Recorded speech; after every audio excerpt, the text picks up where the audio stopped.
Chapter 3. Why does love come and go? Oh, how many poems and philosophical treatises have been devoted to this very feeling. In fact, it is hard to find a literary work where it is not touched upon to some extent. Nearly all religions talk about love. It is considered to be a great feeling imparted to man by God. The reality of our current human conditions, however, portrays the feeling of love as a most sadistic phenomenon. Let's face the truth. Statistics show that 60 to 70% of marriages are doomed to failure. The failure comes after years of uneasy coexistence on the part of two people who were once in love. Sometimes these years are marked by mutual insults, scandals, and even face smashing. The original beautiful and inspired feeling vanishes, only to be replaced by years of anger, insults, hatred, and ultimately, unhappy children. This is the sad result of what we call love today. Could such a result be considered a gift from God? No way.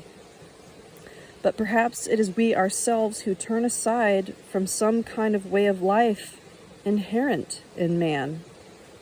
And that is why love vanishes, telling us, in effect, I can't live in such conditions. Your way of life is killing me, and you yourselves are dying.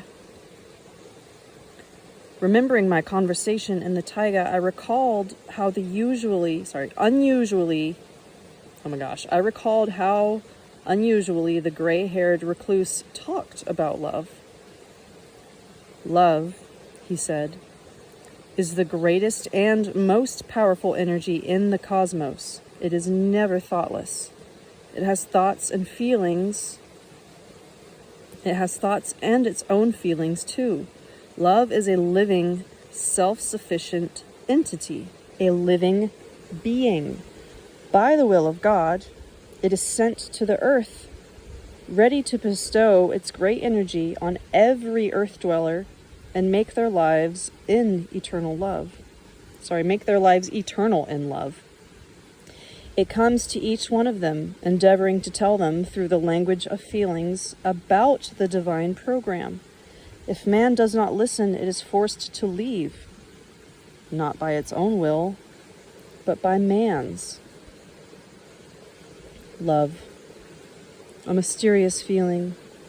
And even though almost every man who has ever lived on the earth has managed to experience it, love remains largely uninvestigated. On the one hand, the theme of love is touched upon in most works of prose and poetry, and in most artistic genres. On the other hand, all the information these contain merely establishes the existence of such a phenomenon. At best, it describes the outward manifestations of love and variations in behavior on the part of different people under the influence of the feelings as it has appeared in them. But is it really necessary to investigate the feeling of love, which everybody knows?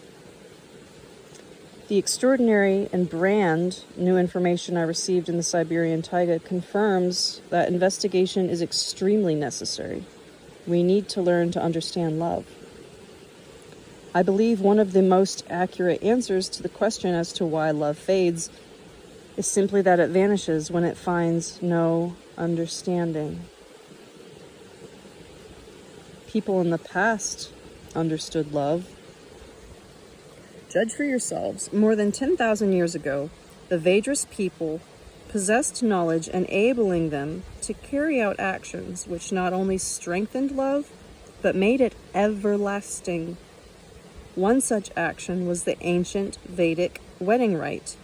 After the description was published in one of my books, many academic researchers came round to affirming that this particular rite was capable of transforming an initially flaring feeling into a permanent one.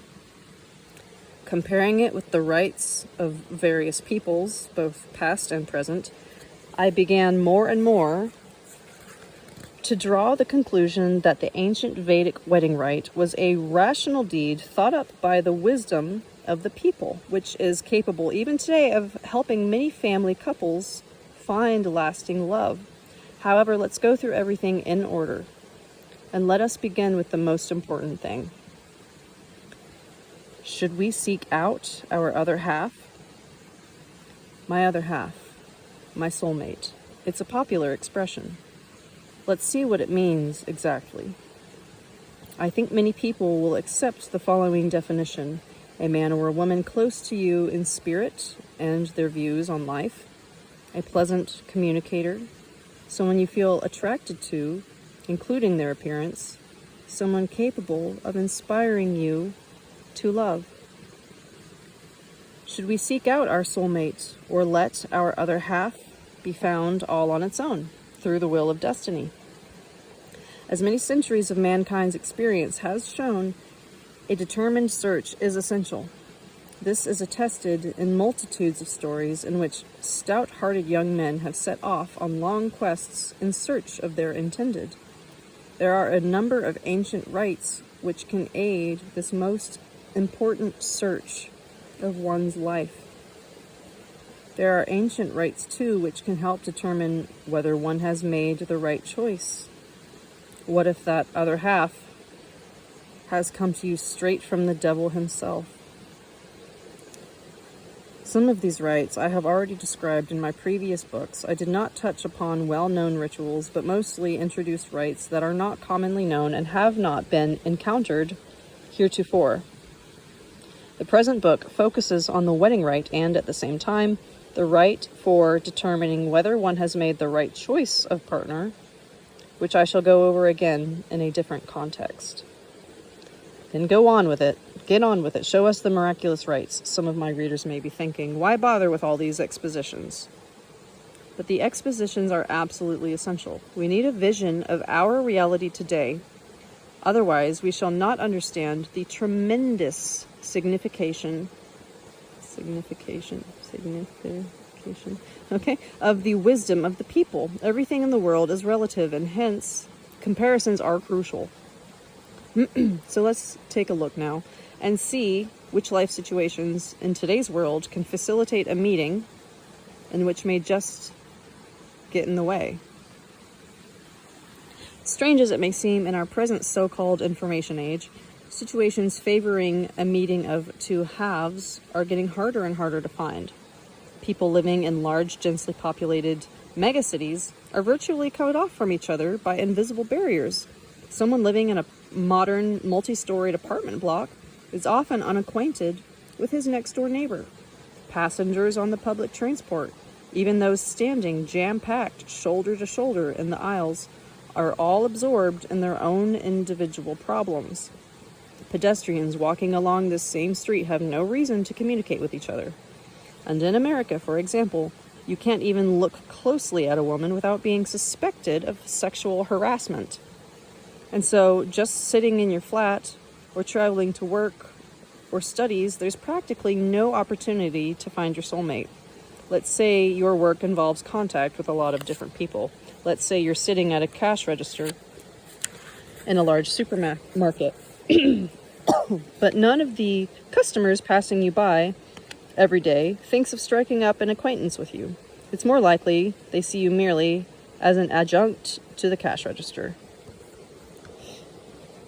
A college or university where there are a whole lot of young people congregating, though it indeed offers opportunities for conversation and coupling, it is not a place for general selection of one's soulmate, since an educational institution is designed with a completely different function in mind. Today, the most acceptable locales for meeting people are generally bars, restaurants, discotheques, and resorts. But encounters here, even those which end in marriages, do not, as a rule, result in a happy life in love and harmony. According to statistics, 90% of such marriages end in divorce. The principal cause lies in a false image. And what might that be? Well, here is an example. false images. Back before I met Anastasia, I took a 2-week cruise on the Mediterranean Sea. Each day in the ship's dining room, my mealtime companions were 3 young people, 2 women and a man, who worked in a design institute in Novosibirsk. Each day the girls appeared in new and stylish clothing with intriguing hairdos. It was a delight to chat with them. Nadia and Valia, as they were called, were always cheerful and outreaching. One time I found their male companion in his cabin, and I asked him, "What pretty and pleasant girls we have at our table. Maybe we could take some time with them?" To which he replied, "I have no desire to make time with riffraff like that." Why riffraff? Because I work with them in the same institute, and I know what they're really like. What are they really like? In the first place, they're rowdies. Secondly, they're lazy and slovenly. It's only here that they try to keep up appearances and make people think that they're nice and smart. It's quite clear they've come here especially to find themselves husbands among the wealthier class. You've noticed how they play up to the Armenian men on board. I had an opportunity to see for myself the discrepancy he mentioned when I paid a subsequent late afternoon visit to the Design Institute to see my table companions from the cruise ship. To put it mildly, they weren't nearly as impressive as they had been on board, and all their former cheerfulness and pleasantness had somehow vanished. Which means that back on the ship, they were putting on a false image. Many men and women in the world today try to find their other half with the aid of an external image which does not correspond with their true nature. Perhaps such a sad phenomenon is due to an obliviousness to other possible methods. In that case, both parties end up being deceived. A man will give flowers and expensive gifts to an image which has taken his fancy. He may go so far as to offer her his hand and his heart. Then after the marriage, all of a sudden, he sees her real character, which doesn't appeal to him at all. He feels a sense of irritation and a yearning for the earlier image which has now vanished.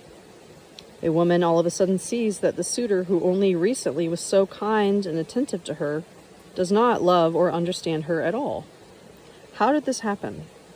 But he never did love her. He only loved the image. The striking discrepancy between the artificial image and the real person is particularly evident in the case of entertainment celebrities, especially if you should happen to see them in their everyday lives.